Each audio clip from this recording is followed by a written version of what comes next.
Jill McCartney with the Northwest Oklahoma City Chamber, and on behalf of the Northwest Chamber, the WestTen Business District, and also our friends with the Mustang Chamber, we are delighted to, and the Windsor District also, we're delighted to have a conversation with a candidate today. We are talking with Jessica Martinez-Brooks, who is a candidate for Oklahoma City Council Ward 3. Jessica, tell us a little bit about yourself. Well, first, Jill, I want to thank you, Northwest Chamber, Windsor area, the Mustang, and the WestTen districts for having me and hosting something like this for the area residents in Ward 3. It's really important that you get to know your city council person, especially your next one. You know, Councilman McAtee has been serving in this role for 20 years now. And so this is probably a big change for many people in the area. And so definitely want to get to know who's going to be sitting at the horseshoe representing this ward. So it's an honor to be here and chat with you all today. And if there are any questions at the end, just, you know, I'll be happy to give my cell phone and people can call me and let me know if they have additional questions. I am a lifelong Oklahoma City resident. You know, I was born and raised on mostly south side of Oklahoma City. That is where I live. I currently live in Canadian County, just right off of Southwest 29th between Morgan and County Line Road in Westbrook Addition. We've lived out here for the past 16 years. And prior to that, I was more Southwest Oklahoma City over by OCCC area, which is also Ward 3 area, just that area north of OCCC. So love Oklahoma City. It's my hometown. I graduated from Westmore High School. Actually went to OCCC right after graduation. They offered me a great scholarship and then continued to get my degree at the University of Oklahoma in journalism way back in 1999. So is when I graduated. And then I worked in higher education most of my life. Started out at Oklahoma City University in their marketing and public relations department, and then went to work back at OCCC. OCCC is my hub, and that's also my alma mater.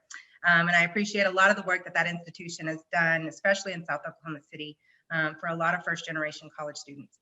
And then I went to work at the University of Oklahoma in recruitment and admissions, and worked with a lot of Oklahoma City public schools, Western Heights, a lot of the school districts that actually sit in Ward 3. So just happy to be here. That's a little bit about myself. So whatever questions you have, I'm open book.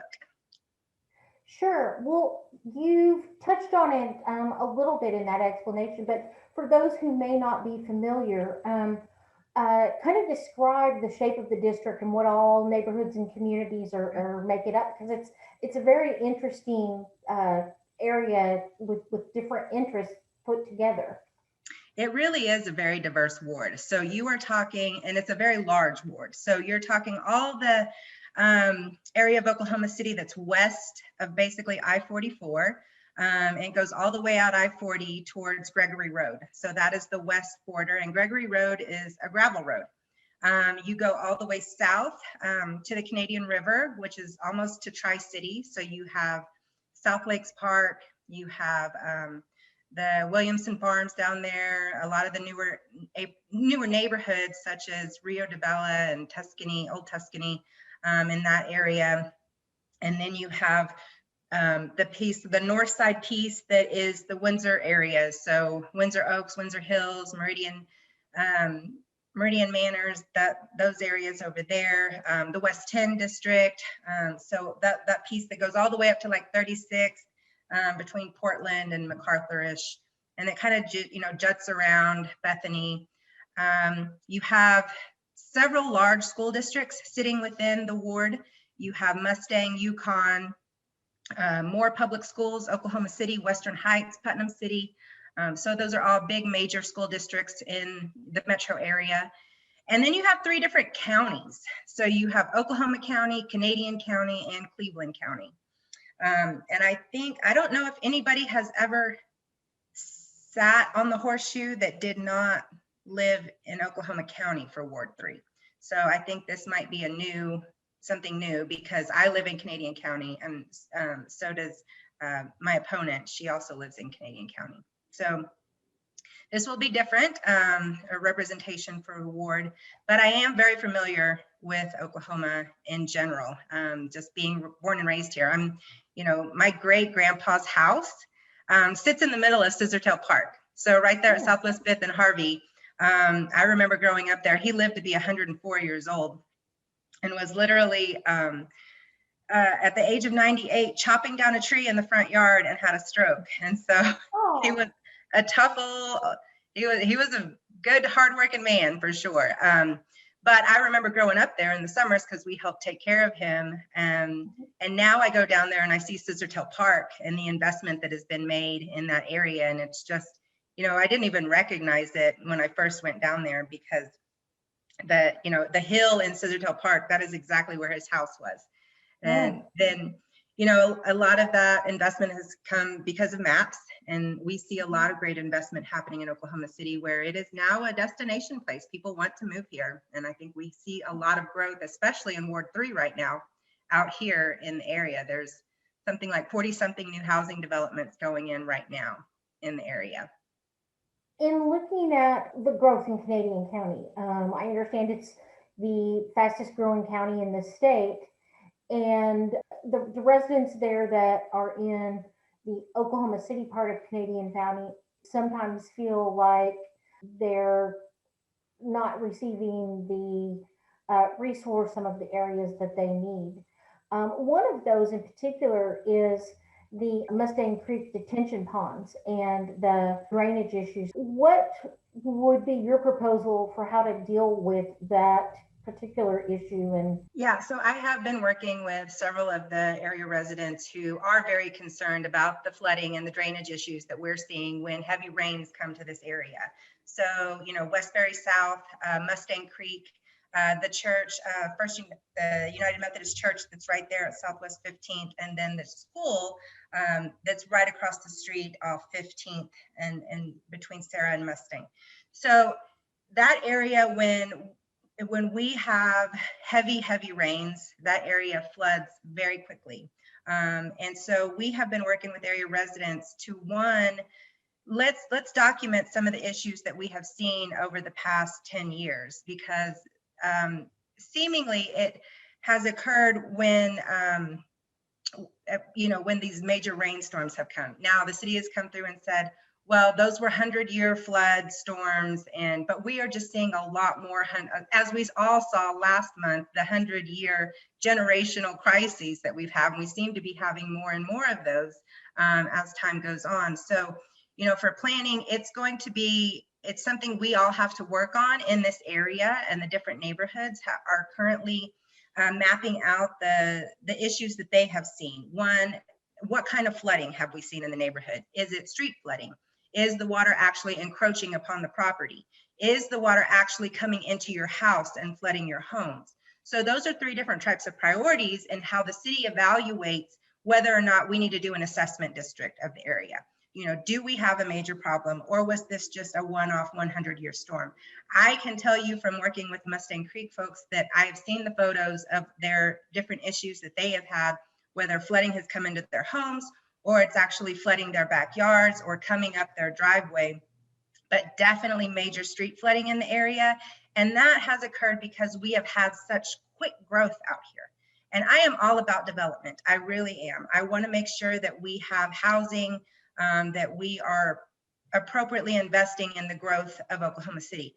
But you have to do it responsibly, and you have to make sure that the infrastructure is there if we're going to move, a number of housing developments out here at all different levels. But we've got to make sure that the roads and the streets are safe, that we have police and fire who can come when needed.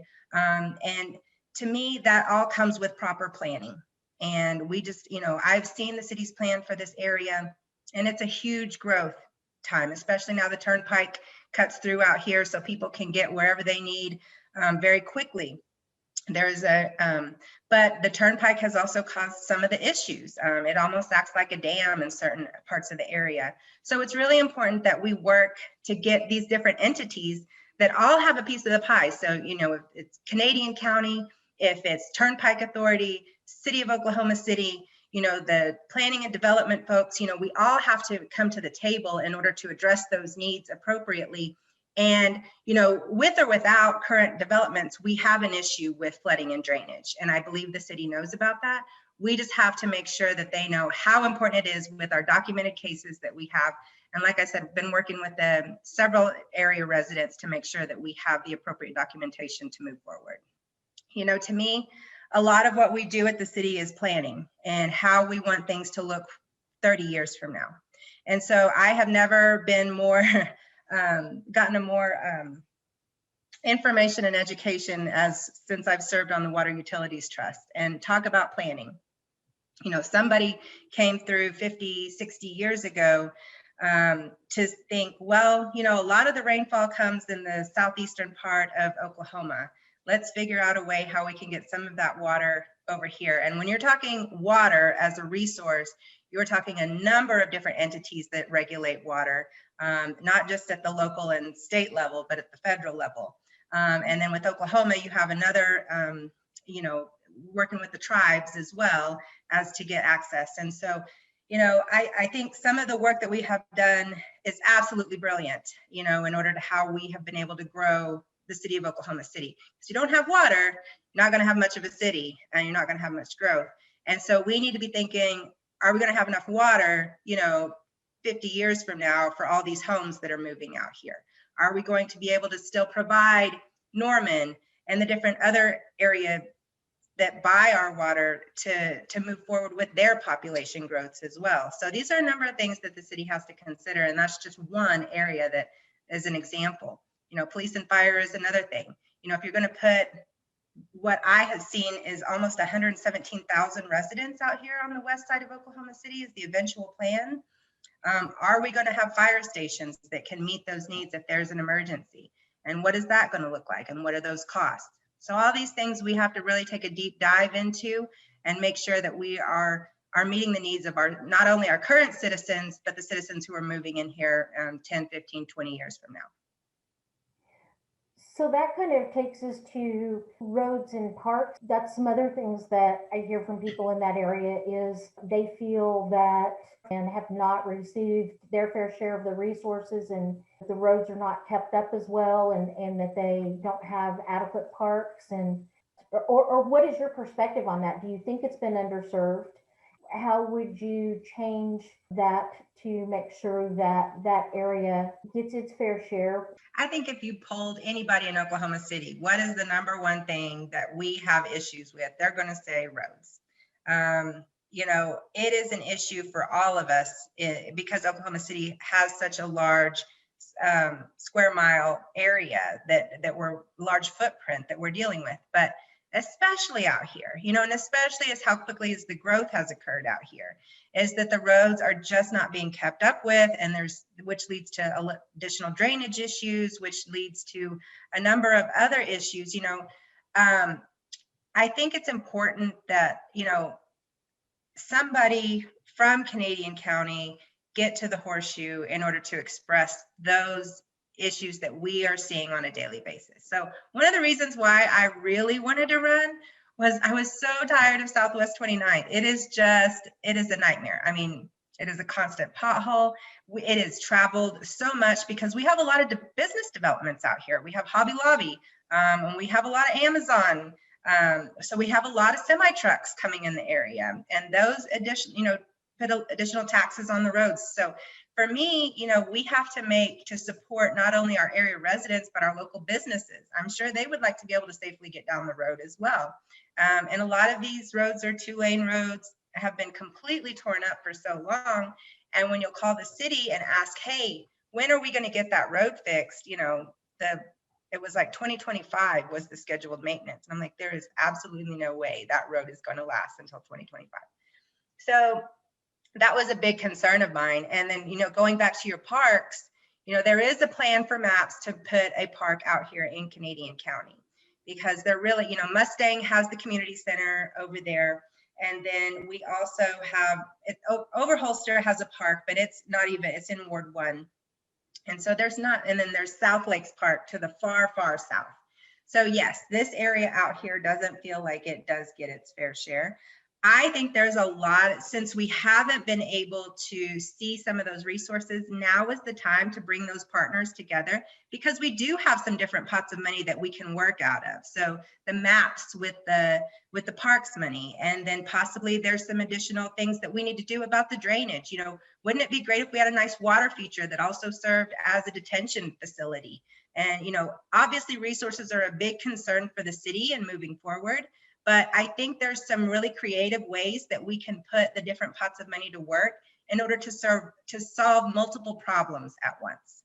To me, I think that's what you need to do, is you need to have somebody who has the relationships with the local school districts, with the counties, with the different entities that work under the city, such as the MAPS Oversight Board, such as, you know, planning and traffic. So we can put all of those people at a table together and figure out what is the best way that we can solve some of these problems, and utilizing resources that each one of those could bring to the table. Possibly, you know, maybe the Turnpike Authority has some additional dollars that they could invest with something. So let's pull those pots of money together to see how we can best solve these problems.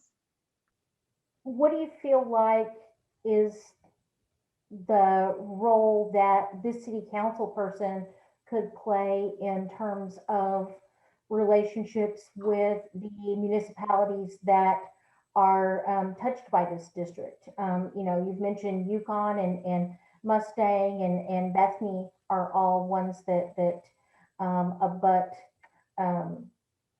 this district. What do you feel like you would do as a council person in terms of building collaboration and good relationships with those areas?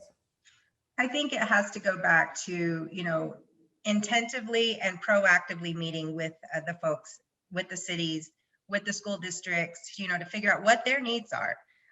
If you're aware of that Mustang Public Schools has a growing population, and, you know, and they're worried about, are we going to have enough space to house all these kids that are coming in with this development? You know, that's something that we might want to address now rather than 15 years from now when there's an overcrowding issue. So it's important for us to really maintain that level of, you have my cell phone number, but I don't want to just wait for you to call me with a problem. I want us to be thinking, you know, 10, 15 years from now, what do we want, you know, our resources to look like at the table?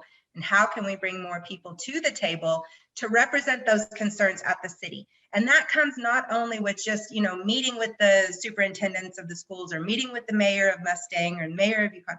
Those are all great. But we also need to actively engage our area residents in some of the different planning and commission and trust that the city operates. You know, so making sure there's a representative in the area for the different wards from all different parts of the wards. You know, going back to what I, you know, describing the ward, it's such a large place. You know, you want to make sure that people on the far west side of Oklahoma City have a say in some of those meetings, and especially, you know, some in Cleveland County as well. All of those different, whether it's planning or traffic or water utility, you know, doesn't matter. We all have a voice to share in how the city is being run, and we want to make sure that it's equitable among our citizens, especially in the very diverse ward of Ward 3. You know, we have a lot of farmland out here. There's people that are still on well water and septic tank systems. And it's not too far from where you think, you know, and further south in Wheatland. We just want to make sure that we're utilizing our resources and that people can feel comfortable expressing to either their council member or their planning commission member or the riverfront authority that, hey, these are some things that we would like to see. We think you're doing some great work in riverfront. You know, we'd love to see it tie more on how we can get, you know, on our bike and get downtown to Oklahoma City from Canadian County. I don't know what that looks like. I know I've talked to a lot of people who have expressed, you know, getting more MAPS dollars out this way because a lot of people were just seeing developments that happen downtown, you know, and there's just a lot of creative things that we can do, but we just have to have the right people at the table to express those needs.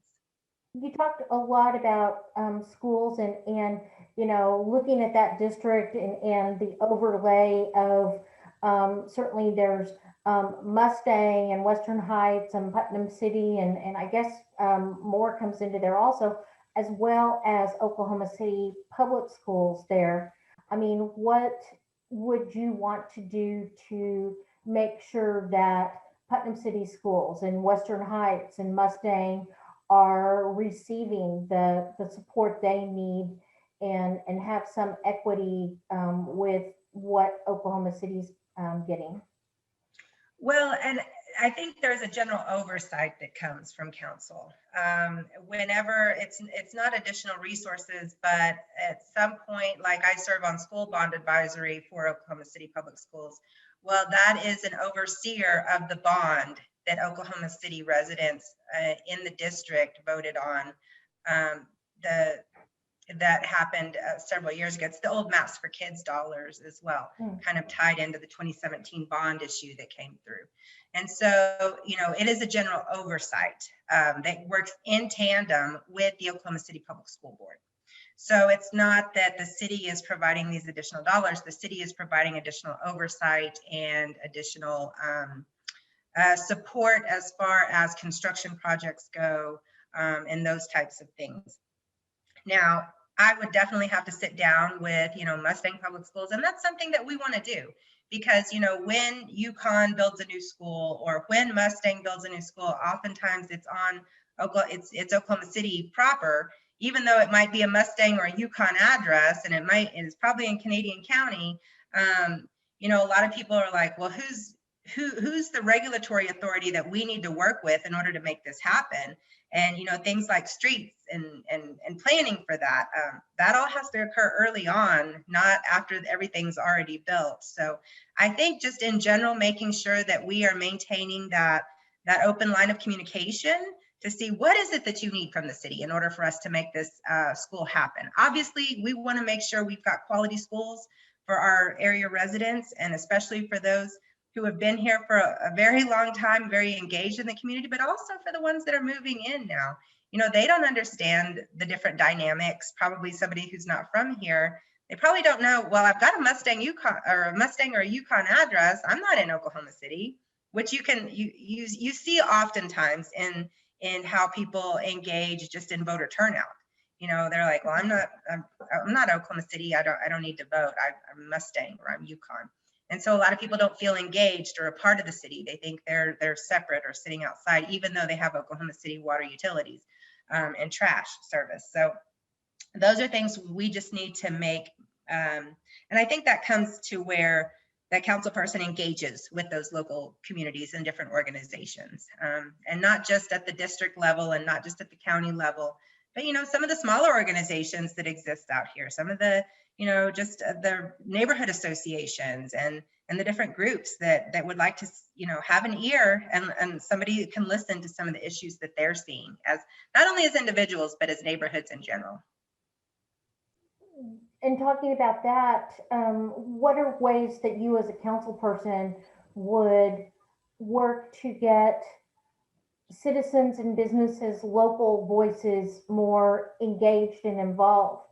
How would you connect with those people and get more citizens involved with the Oklahoma City government?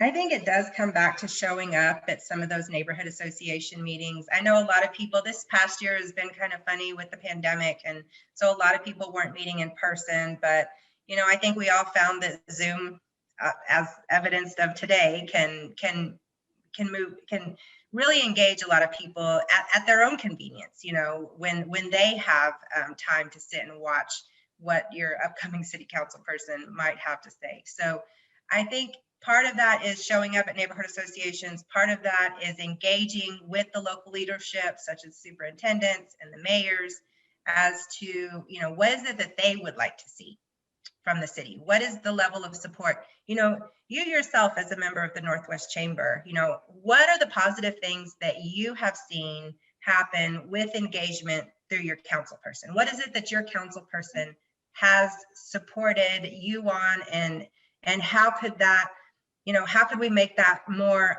efficient? Obviously, I'm one person, and, you know, there's several neighborhood associations in the area, but I do have this cell phone that I keep handy with me all the time. And I want to make sure that people feel like there is an open line of communication to their council person. city, as all major metropolitan areas are, is growing more diverse all the time. That is exciting, and it also brings challenges.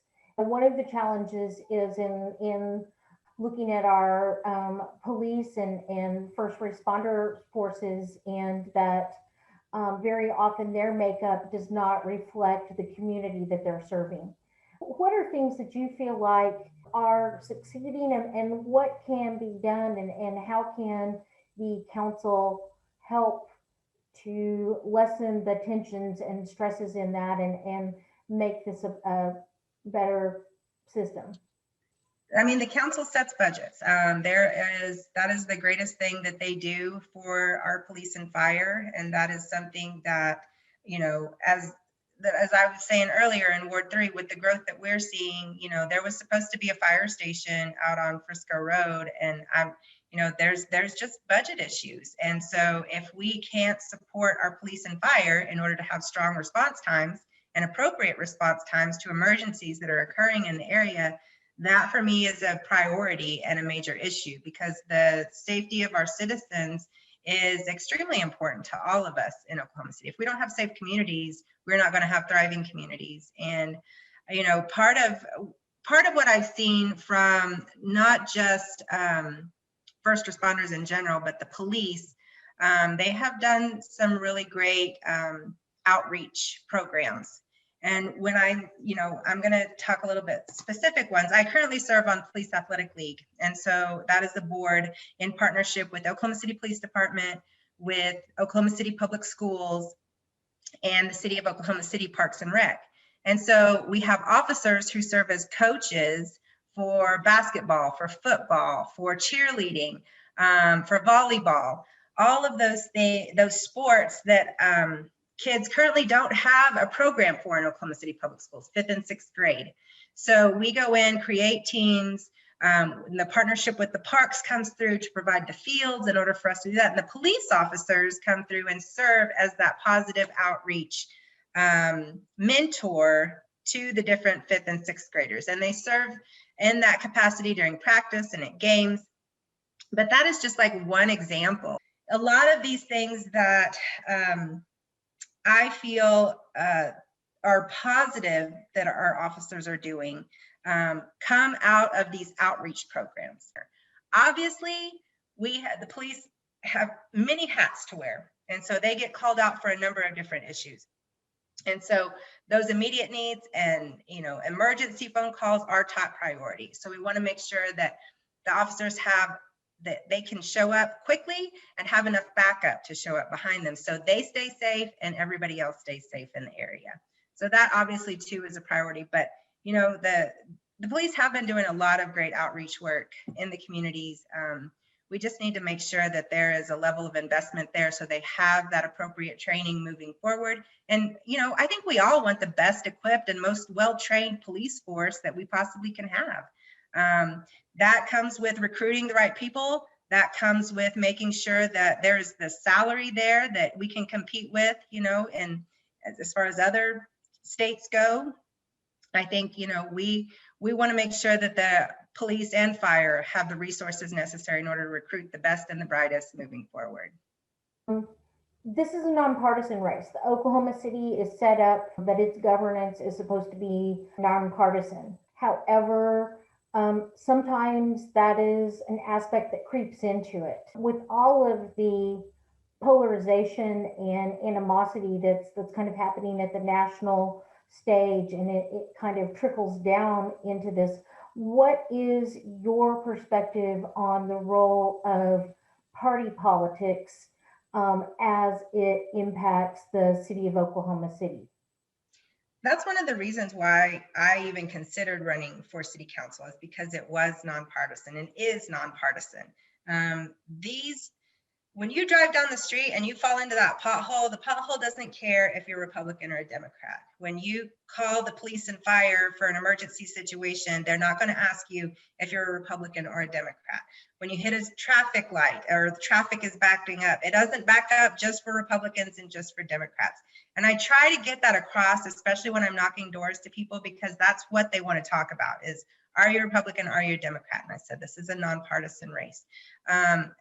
we can dive into that if that's something that you want. But overall, in general, I want to make sure that you have quality water coming out of your faucet, and that water doesn't care if you're a Republican or a Democrat. So to me, I want to make sure that we are maintaining that level of service citywide to all of our residents, no matter their party affiliation, and it shouldn't matter your party affiliation.